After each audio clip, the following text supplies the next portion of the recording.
Overbridge यानी traffic से राहत, सफ़र में रफ्तार और शहर के विकास की पहचान। लेकिन लखनऊ में बन रहा एक ओवरब्रिज अब राहत से ज़्यादा परेशानी का सबब बन गया है। दरअसल उत्तर प्रदेश की राजधानी लखनऊ में एक मकान के कोने सीधे ओवरब्रिज की निर्धारित दिशा में आ गए हैं, जिसकी वजह से निर्माण कार्य महीनों से पूरी तरह से ठप पड़ा है। लोगों को इस अधूरे काम की वजह से आने जाने में भी काफ़ी परेशानी हो रही है। उनका क्या कहना है, सुनिए। ये कम से कम 6 महीने हो गए इसको काम रुके हुए। ये प्रशासनिक तंत्र का पूरी तरह से फेलियर है। इसको कहिए कि जब तक मुआवजा नहीं दिया गया और काम चालू कर दिया गया, ये केवल मुआवजे के कारण यहाँ पे काम रुका हुआ है और प्रशासनिक तंत्र का पूरी तरह से फेलियर है। ना तो यहाँ सर्विस रोड बनाई जा रही है, ना तो नाली बनाई जा रही है और ना ही इसका फ्लाईओवर का काम आगे बढ़ाया जा रहा है।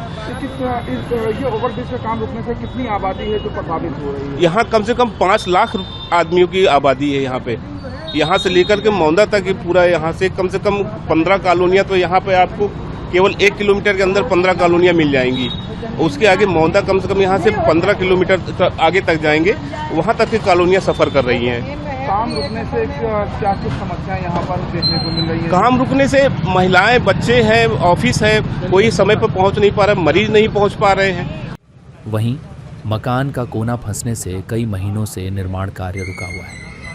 अफसर अभी तक मकान मालिक को मुआवजे के लिए राज़ी नहीं कर पाए हैं। फिलहाल ज़िला प्रशासन इसका हल तलाशने में जुटा है। पूरे मामले पर पंडित खेड़ा गांव के समिति अध्यक्ष विनीत मिश्रा ने क्या कुछ कहा, सुनिए।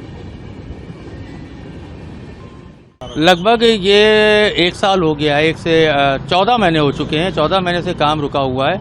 काम केवल मुआवजे के विवाद को लेके रुका हुआ है। सरकारी तंत्र है, कई बार हम लोग हर जगह पे अपनी गुहार लगाए, पता चला कि एलडीए से इसका नक्शा भी पास है।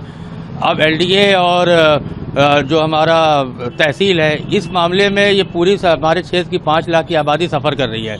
पूरा पुल बनने का जो निविदा आई थी वो 18 महीने की थी, लेकिन इस समय 3 साल हो गया है और ये अजूबे की तरह से ये पुल बना है। अगर मकान का निस्तारण नहीं होता है, जो भी मुआवजा या जो भी रकम है वो नहीं होगी, तो हमारा ये मान लीजिए 7 लाख की आबादी, बगल में मुख्यमंत्री ने अपनी एक योजना आनंद नगर योजना बनाई है, उसका भी बड़ी सफ़र हो रहा है। पंडित खेड़ा, समदा, अमौसी, गौरी, गंगा खेड़ा, शुभम सिटी, कृष्ण विहार, ये सारी कॉलोनियाँ सफ़र करें। एक ही रास्ता था कि यहाँ से आदमी निकल के शहर के अंदर जा सके।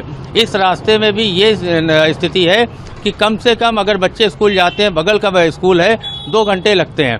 अगर किसी भी व्यक्ति को 9 बजे अपने ऑफिस जाना तो फिर 7 बजे निकलना पड़ता है। शाम को अगर वो 6 बजे आता है तो अपने घर पे 8 बजे पहुँचता है, केवल इस केसरी खेड़ा फाटक की वजह से।